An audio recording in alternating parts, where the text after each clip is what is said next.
Hello everyone, welcome sa topic na ito, how to solve AIDS problem.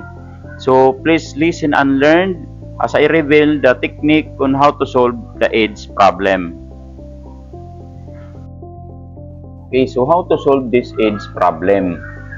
Okay, so let us read first the problem. Okay, so a boy is 10 years older than his brother. In 4 years, he will be twice as old as his brother. Find the present age of each. Okay. So my first approach is to make a table. So let's say a boy is A, then brother is B. Gawa tayo ng table dito.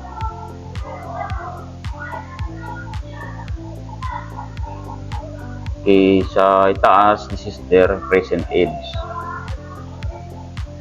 Present age. Dito yung future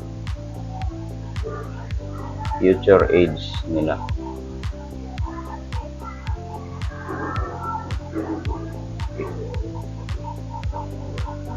Okay? So, si brother, ito, gawin natin siyang variable. X siya. Ang pagkaintindi ko dito, pag sinabing older than, siya ay add or plus. So, X plus 10 dito. Dito naman sa pangalawang sentence, in 4 years, ito din ay addition. Add ko itong, copy lang natin yung percentage nila, X plus 10, then plus din dito sa 4. Saka dito rin yung percentage niya, plus dito sa 4. Okay. So, ngayon, i-add mo lang na natin itong, natin. So, si X, add natin ito, it becomes now 14. Yung 10 at saka 4, i-add natin, ito ay 14. So, ito, ilagay ko lang dito yung percentage ng brother. Okay, ngayon, ang sabi niya, he will be. He will be ay, para sa akin ay equals siya. He will be twice as old as his brother. Okay, so therefore, ganito siya ang equation niya. Plus 14, x plus 14 is equals to 2. Twice siya kasi sa brother niya, present age niya, x plus 4. Okay. So ngayon mapapansin nyo na ito ay isang linear equation with one variable. Okay, so copy natin itong x dito plus 14. Then multiply natin itong 2 dito sa x, becomes now 2x. Then ito din sa 2, multiply natin sa 4, becomes now 8. Okay, next, combine like terms. Itong x, transpose natin itong positive 2x sa left, becomes now negative 2x. Then bring down 8. Then transpose natin itong 14 to the right, becomes now negative 14. Next, combine like terms. So x minus 2x, that is negative x. Yung 8 minus 14 ay negative 6 ang kanyang sagot. Then divide natin ito by negative 1. Negative 1. So makakancel na itong negative 1. So ang x natin, lagay ko lang dito. Yung x natin ay equals to positive 6. So ito ngayon ang edad ni brother. Okay. So si A ay ang edad ni A ay plus siya sa edad ng brother. So, ang x natin dito ay 6 plus natin dito sa 10. So, ang edad ni A, yung boy, ay 16. Saka si B naman, ang edad niya ay 6. Okay? So, yun ang present age nila. 6 at 16. Okay? Sana nakuha niyo ang technique kung paano mag-solve ng age problem. Okay, so ito, paano i-solve ang age problem na ito? Okay, so basahin muna natin. A father is 4 times as old as his son. In 20 years, the father will be twice as old as his son. Find the present age of each. Okay. So, our usual approach is to draw a table. Table muna. Saka sa dito sa table, ang father natin, gawin na lang nating F. Saka si son, gawin na lang nating H.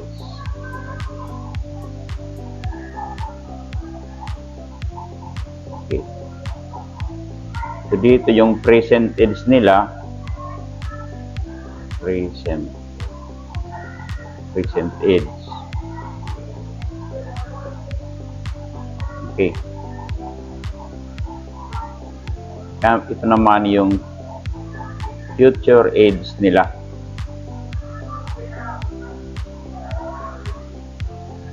Okay, si son, gawin nating variable dito.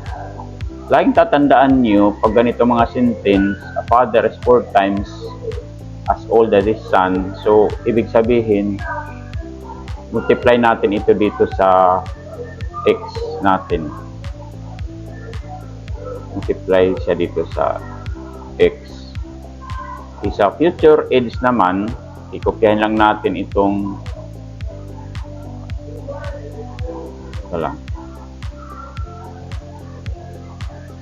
i-kopyahin lang natin yung present age nila or x saka dito x din. In 20 years, ito pag sinabing 20 years, ito din ay addition. So add natin yung 20 dito, add natin sa son 20 din. Okay. So ngayon, okay na tayo dito. Sabi niya, will be twice. Pag will be, equal yan eh. Ang pagkakaintindi ko. So, ganito yan. Sulat natin dito. 4x plus 20 equals twice. Multiply natin sa present age ng son. X plus 20. Sige. Ngayon, copy lang natin ito. So, 4x plus 20. Then ito, multiply natin ito sa x. That becomes 2x. Then, ang 2, multiply din natin sa 20. Yan ay 40.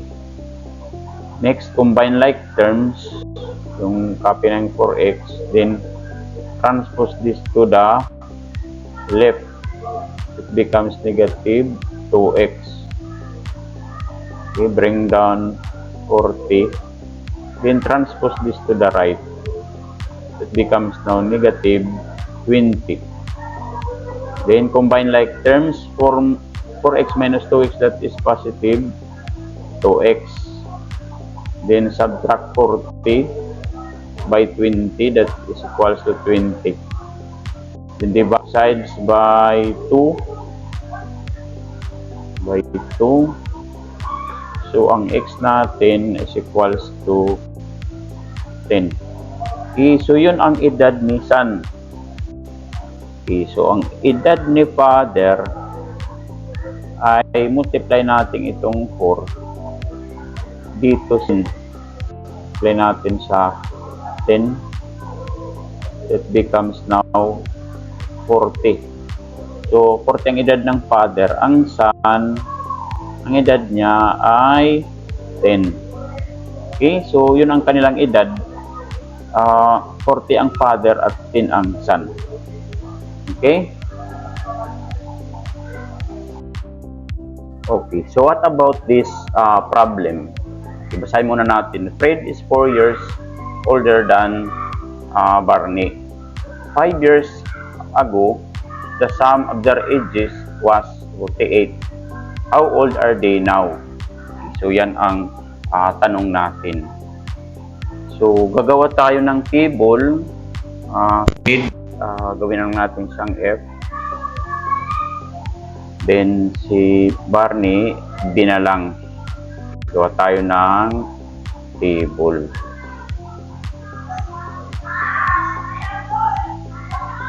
So, yung percentage nila, percentage in future age nila. Okay.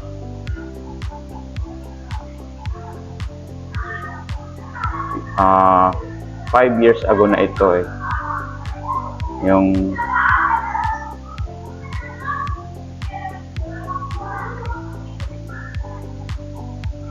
previous age nila. So, okay. So si Barney, gawin nating X ang ano niya. So Fred is dito tatandaan natin itong older than, ito ay addition. So X plus 4. Dito naman, 5 years ago, dito lang muna tayo sa 5 years ago sa sentence, sa pangalawang sentence, itong tatandaan nyo, 5 years ago. So, ito ay subtraction. Pero, i-copy muna natin yung present tense nila, x plus 4. Okay, i-minus natin 5 years ago, yung 5.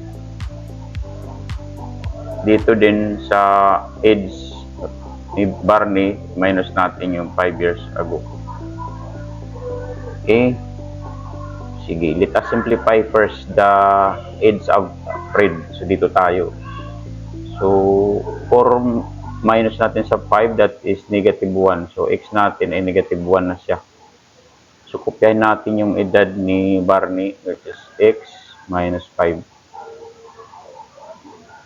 X minus 5. Okay. Then, add natin ito. Becomes now 2x negative 6 siya. Negative 6. The sum their ages, so meaning equals siya sa dalawang ages. So ito ay 48. Okay, so linear equation din ito. Next, transpose this, copy lang muna yung 2x natin. Then, 48. And transpose this to the right. Becomes now positive 6. Okay. So, 48 plus natin yung 6 natin. So, ito ay 14. 54 siya. 2x equals 54. Then, divide both sides by 2. By 2. So, dito. So, ang x natin, divide natin dito tayo sa taas, yung 54 natin para makita nyo.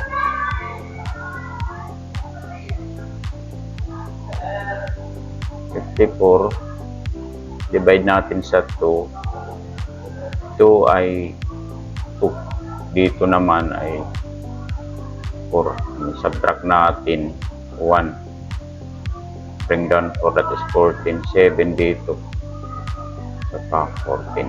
So, ang x natin ay 27.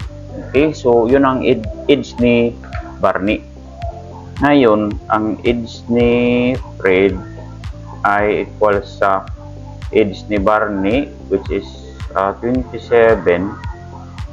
Add natin dito sa 4. Saka naman si B, ang edad niya ay, ito lang, 27. Okay, so 27, add natin. 27 plus 4. 11. Ay, 11 carry 1. So, 31.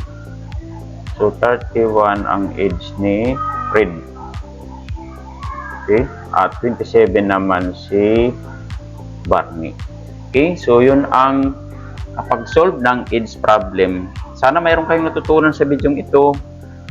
At maraming salamat sa panonood.